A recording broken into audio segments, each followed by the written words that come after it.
the story of King Loweko, aka the Devil of the Low. 7 feet tall, enforcer, Loweko, lowlife. Today we're going to talk about this law. The life of this Chirac savage remains one of the most mysterious stories to ever come out of Chicago's drill culture. This is the mysterious death of King Loweko, the alleged 7-foot assassin known throughout the trenches of Chicago as the Devil of Low. For years, Loweko's name carried weight in the streets. According to local stories and drill culture rumors, he was an intimidating figure associated with the Low-Life faction, a set reportedly connected to the Black Disciples on Chicago's South Side. People who claimed to know about him described him as unusually tall, sometimes exaggerated in street lore as standing a full 7 feet tall. Shorty ass one. I remember Shorty one time. And he had that motherfucker, what he have on, folks? The pelly jacket. You know he was a little bitty nigga. Oh, BD, folks. This motherfucker something else on David Gray. Hey, folks, I love you, Slap. You know what the it is, man. Folding them grave forever. Except there with us. We blood, we stuck together. No matter 1,000 miles away, I love you. Whole lot of gang shit. I'm just sitting up drinking for this. Man, shit. Get at me. Some said he was actually a good person deep down, someone who could have had a completely different future if life had taken another direction. Because of his massive height and physical build, many believed basketball should have been his path. A lot of people felt someone with his size had real athletic potential and could have pursued sports instead of street life. Even if making it professionally wasn't guaranteed, his physical gifts alone gave him opportunities most people never receive. But instead of sports, Loweko allegedly became consumed by the streets. Like many young men growing up in difficult environments, he reportedly became a product of his surroundings, influenced by gang culture, poverty, violence, and the reality of survival on Chicago's South Side during the height of the drill era. Over time, his name became deeply tied to Chicago street lore. The nickname the Devil of Low reflected the fear people associated with him. Rumors and internet stories painted him as an alleged enforcer connected to Lowlife, a faction whose roots reportedly trace back near 69th Street and Parnell Avenue. As drill music exploded worldwide, stories about figures like Loweko spread far beyond Chicago. YouTube documentaries, blogs, interviews, Reddit discussions, and true crime channels all helped turn his reputation into urban legend. But at the same time, many of the stories surrounding him remain impossible to fully verify. That's what makes his story so mysterious. Unlike many well-documented criminal cases, there are very few official public records clearly explaining what happened to Loweko, or confirming many of the violent rumors tied to his name. Even the details surrounding his death remain heavily debated. Some people online claim he died due to natural causes. He was a real gangster, real genuine dude. Don't give you the shirt off his back. If he with you for, he with you for. OBD for. Like, he always been a thug, G. Always been a pistol toting. I don't even go lie. That's probably why he stayed booked. The police just know he dangerous, folks. He the tall. That's why I know, like, when you that tall, folks, you them that gotta do drive-bys, folks. On Biddy, like, you cannot think you gonna be bouncing out on, like, they gonna be like, yeah, bro. Yo, me slid through this, started born and move up the man, and move up the man, and move up the man. Oh, no. You going to jail, folks on speed. They not, boy, look. You the only nigga over here that damn big, for on BD, for the only, every time your ass going straight in investigation. Folks got a drill like he in, goddamn it, Compton, California, on folding them gray out the car. On folding them, like, folding them gray, you not coming through here. Your bitch can't even sneak up on BD, folks. When you that big, folks, they, yeah, Wibby was just coming through here blowing and Like you talking about Wimby went on the drill. What? Bro, you not getting away with that, fool. I ain't gonna lie, fool. You not getting away with thinking you gonna come through that bitch with a little Wimby Yama.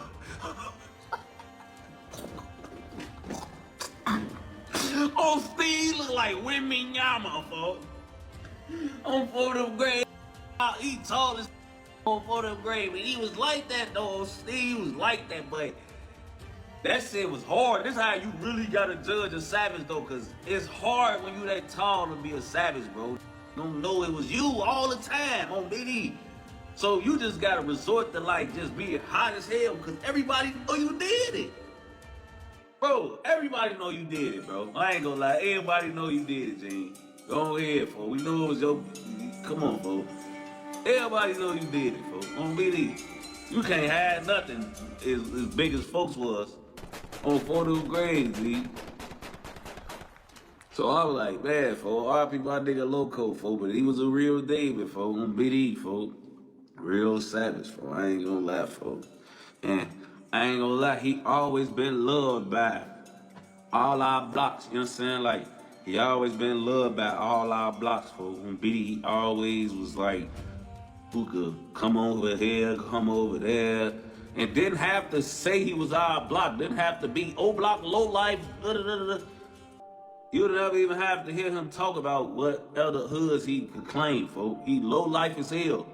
But on BD, folks, he a real Roy, he's a real Sixer, he's a real member. On phone them, all the blocks embrace the Loweko, folks. On BD, like, L Hood, folks. On Steve, we all love folks. On BD, he could go anywhere.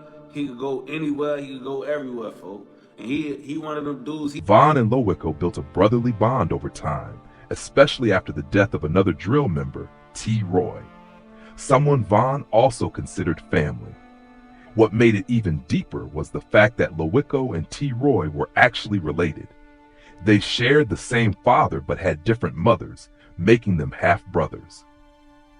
After T. Roy's death, Von and Loweko reportedly became even closer. Loweko also represented Stretch Gang while he was alive, carrying himself as someone deeply rooted in Chicago's street culture.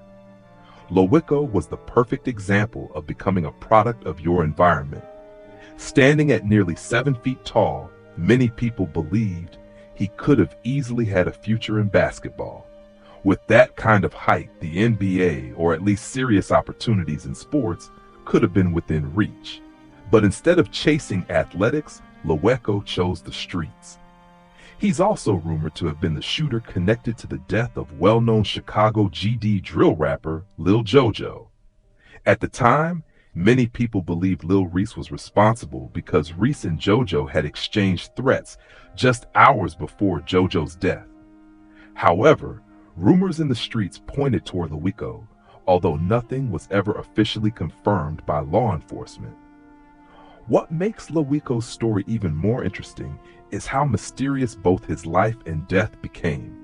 His name constantly surfaced whenever rivals were killed or ops started dropping.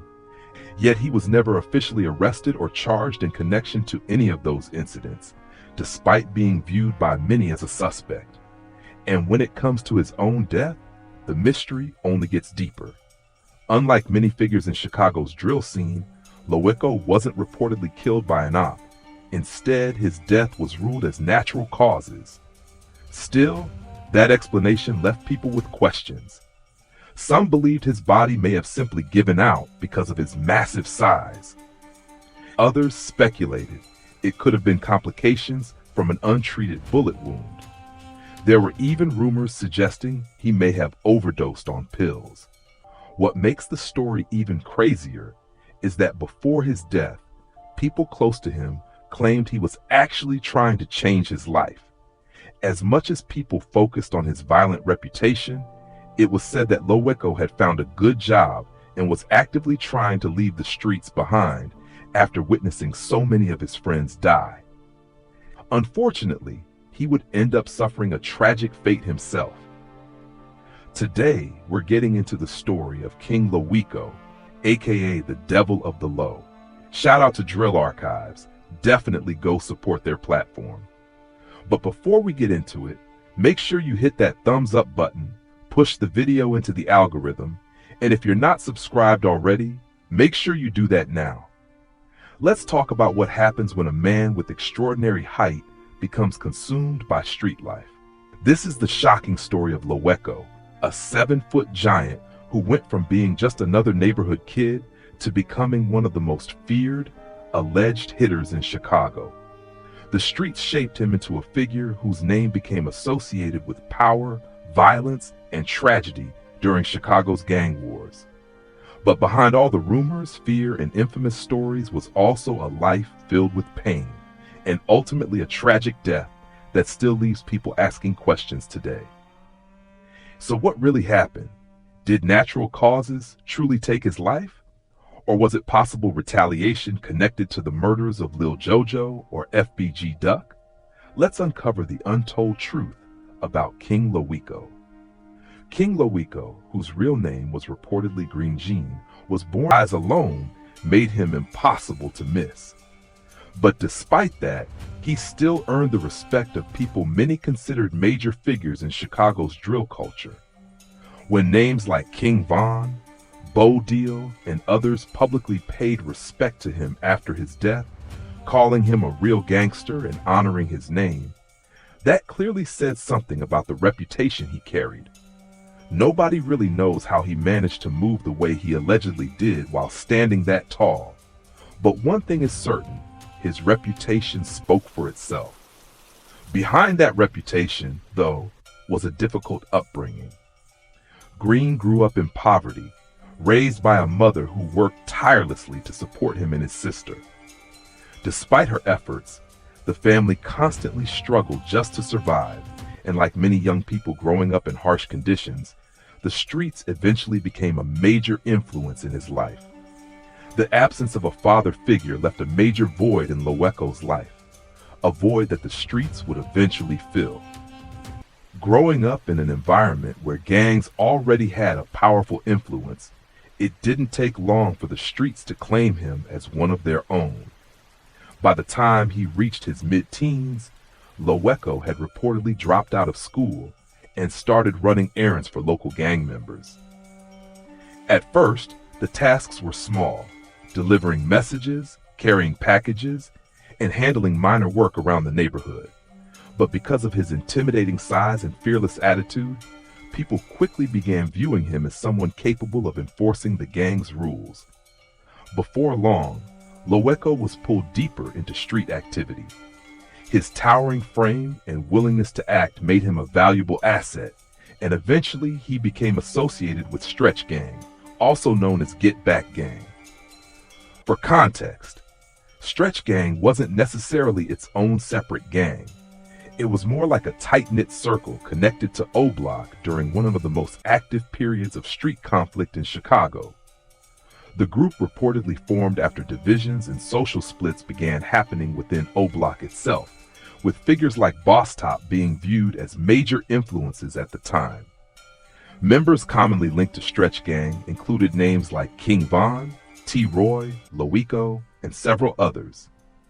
Speaking of his brother, man, he made the whole BDK song. What was your reaction when you first heard the song? Shit, I was like, shit, he gonna have some problems coming his way. Was like a lot of people mad, like a lot of BDs mad about that? Hell yeah, you saying BDK and you in a city full of BDs, you don't think they gonna be mad? Like, say for instance, if you was a gang or something and you diss a whole nation, you don't think the whole nation gonna be mad at you? Oh yeah. Oh yeah.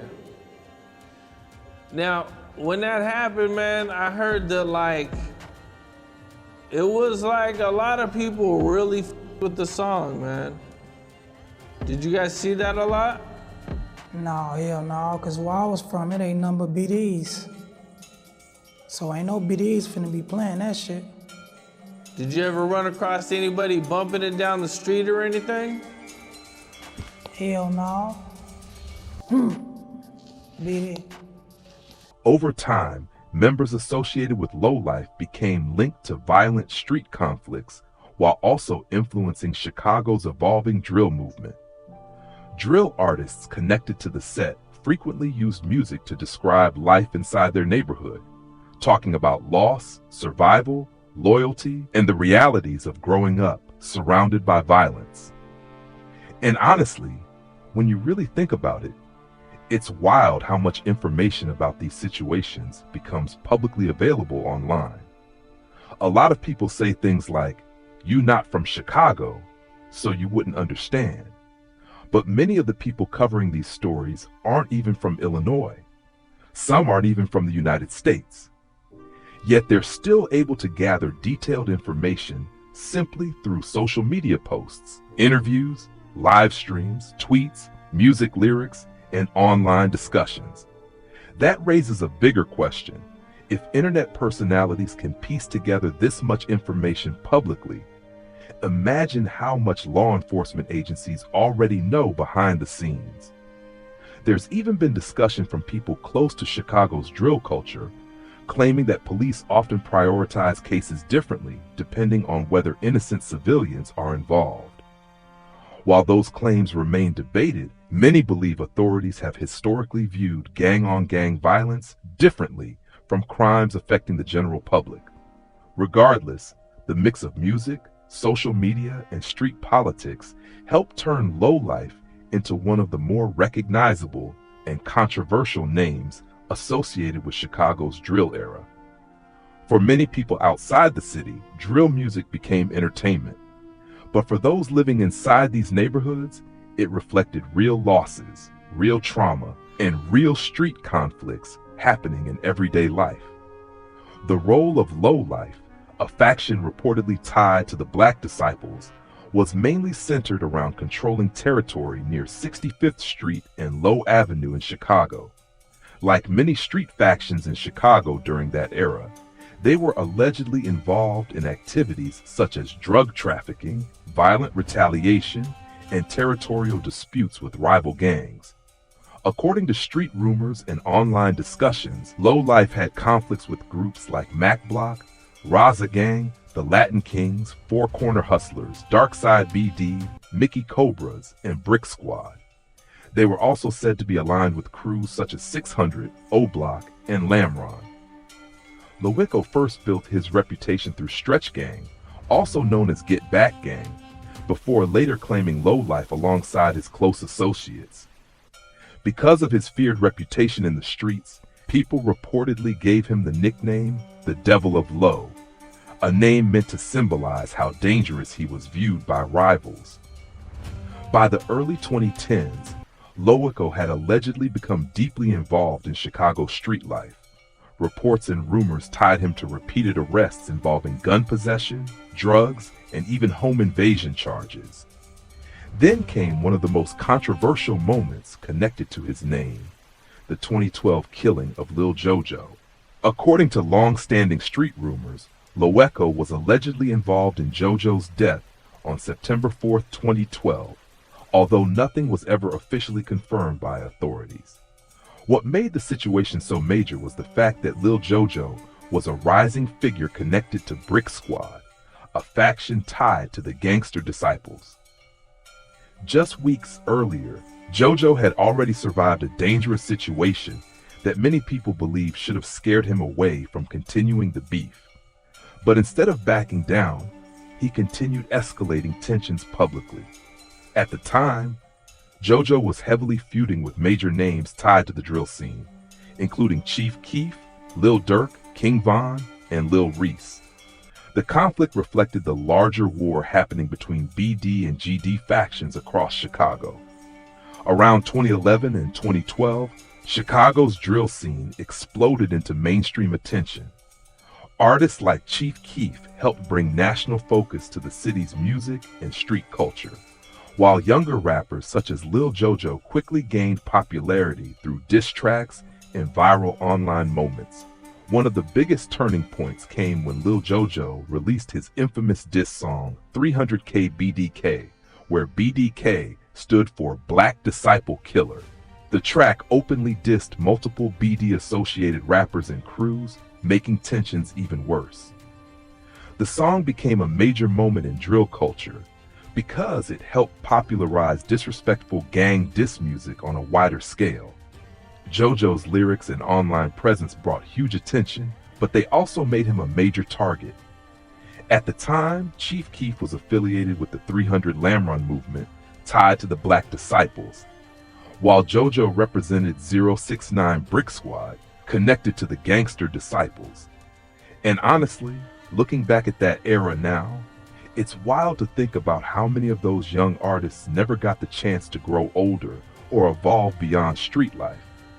Some people survived long enough to see how drastically things changed over time, while others became trapped by reputations, prison sentences, internet rumors, or violence that followed them for years. A lot of the early drill scene was built around young teenagers publicly documenting real street conflicts online. At the time, many probably didn't realize how permanent those moments would become once social media and YouTube amplified everything worldwide. Lil JoJo's music continued escalating tensions. His diss tracks toward Chief Keef, Lil Reese, and other BD figures went viral and drew even more attention to the rivalry. As his popularity grew, so did the danger surrounding him. The back and forth between both sides eventually turned into public threats, diss videos, and online taunting. There were even people who reportedly tried warning JoJo about the path he was heading down, encouraging him to leave the streets behind before it was too late. Unfortunately, those warnings went ignored. Things escalated even further after JoJo and his associates allegedly spotted Lil Reese in traffic and began chasing him while recording the situation. Incidents like that only intensified the already dangerous feud happening between rival neighborhoods. By that point, the conflict had gone far beyond music. What started as diss tracks and online disrespect had turned into a real-life cycle of retaliation that would ultimately end in tragedy for multiple people connected to Chicago's drill era.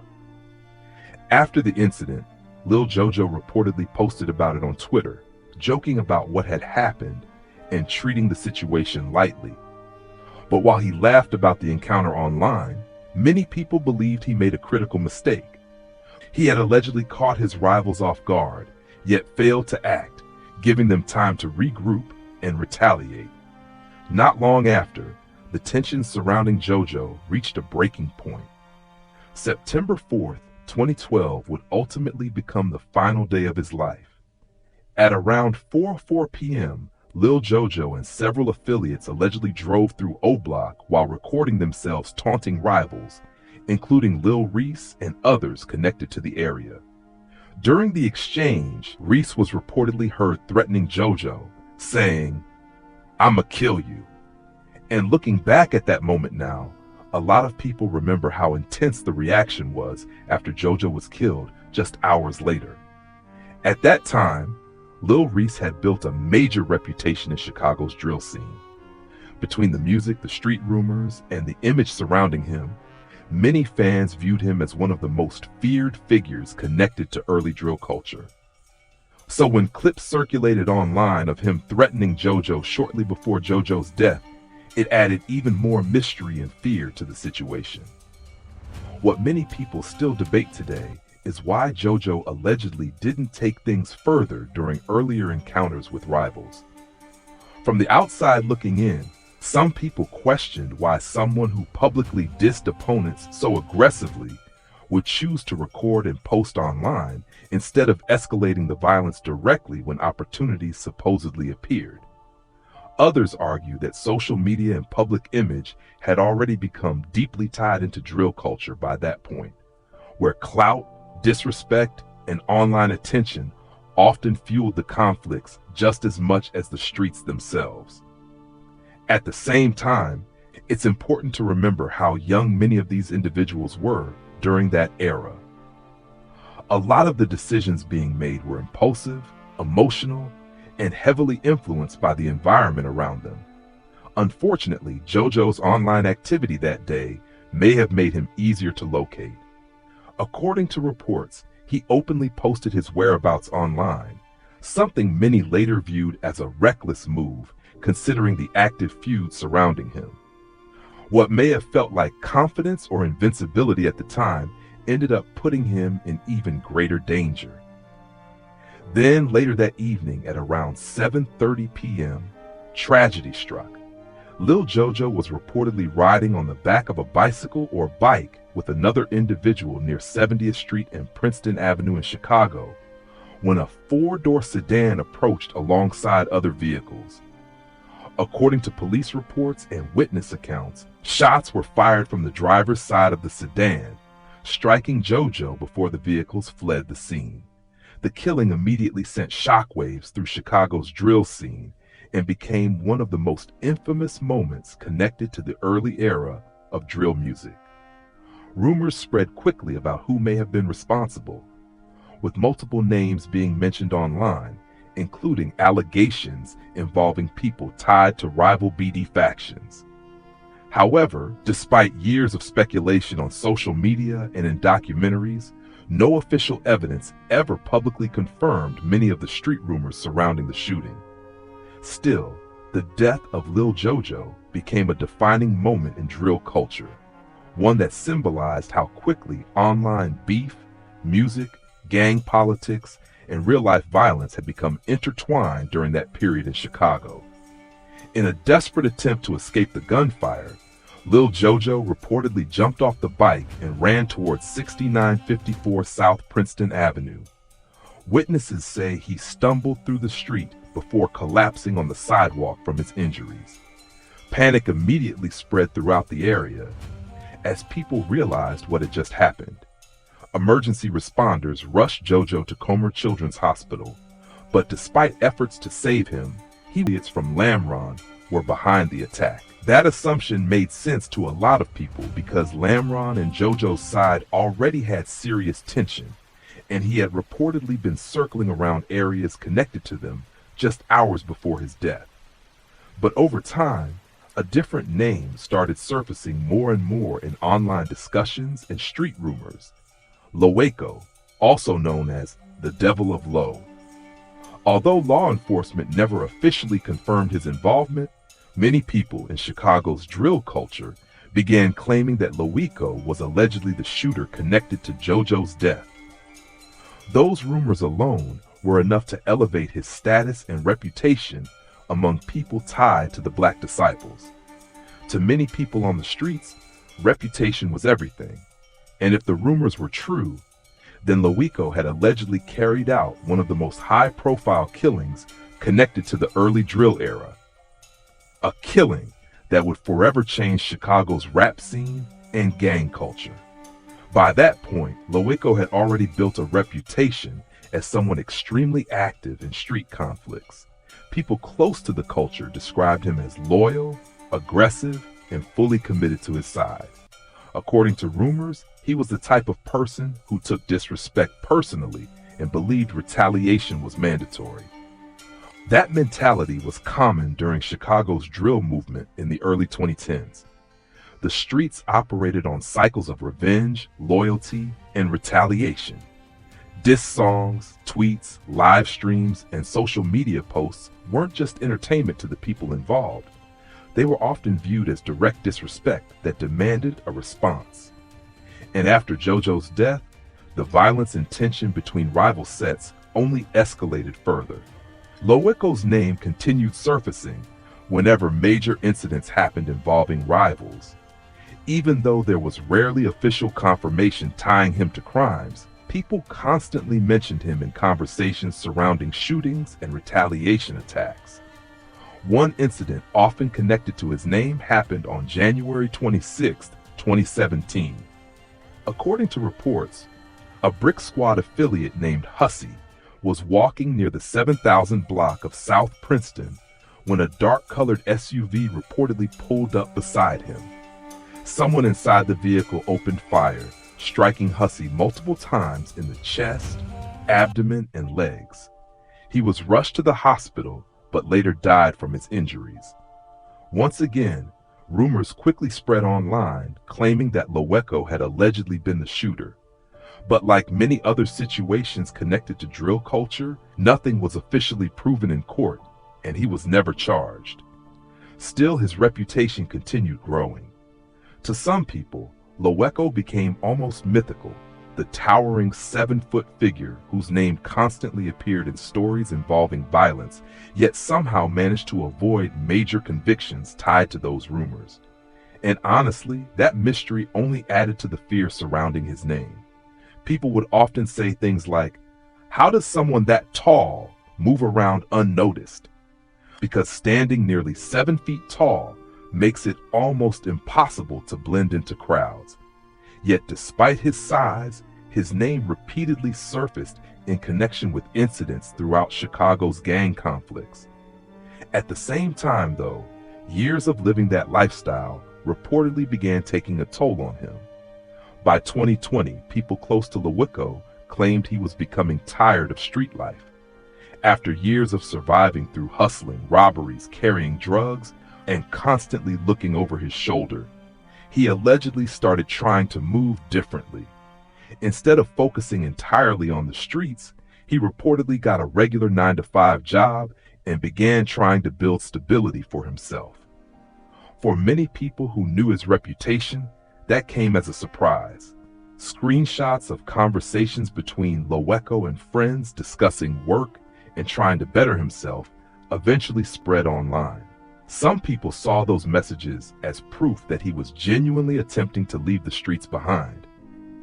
And that's what makes his story feel tragic to a lot of people. Because there's a saying often repeated about street life: sometimes the streets don't let people leave peacefully. A lot of individuals survive years of violence, police investigations, gang wars, and near-death experiences. They survive shootouts, prison time, enemies, and dangerous situations over and over again. But then, the moment they finally try to step away and live a normal life, something happens. Some people call it karma, others call it consequences catching up. And some simply believe that once someone becomes deeply tied to that lifestyle, escaping it completely becomes almost impossible. In Loweko's situation, things became even stranger because his death itself remains surrounded by mystery. On March 27, 2021, Loweko died at only 28 years old. Unlike many people involved in Chicago's drill scene, reports did not immediately point toward a shooting or murder. Instead, rumors and theories flooded the internet because no widely confirmed public explanation was ever fully established. Some people believed his death may have been retaliation connected to the murder of FBG Duck. That theory gained traction after old interviews and live stream clips involving Boss Top resurfaced online. During one interview, questions about Duck and fallen rivals like T-Roy were brought up. At one point, attention shifted toward Loweko standing nearby, and internet users immediately began analyzing every reaction, facial expression, and statement shown on camera.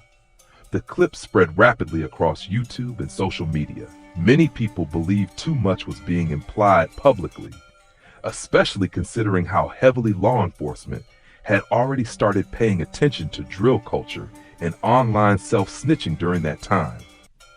Eventually, parts of the interview reportedly disappeared from platforms, but by then the internet had already archived and reposted the footage everywhere. And honestly, that became one of the biggest downfalls of drill culture as a whole. What started as music eventually blurred the line between entertainment and real-life street politics. People weren't just rapping anymore. They were documenting active beefs, mocking dead rivals, discussing retaliation, and exposing themselves online in ways previous generations never did publicly. Social media amplified everything. Every diss track became evidence to analyze. Every live stream became a clue. Every tweet, interview, and Instagram post became something fans, bloggers, rivals, and even investigators could study. That's part of why stories from Chicago's drill era became so explosive worldwide. It felt raw, dangerous, and real in a way people hadn't seen before.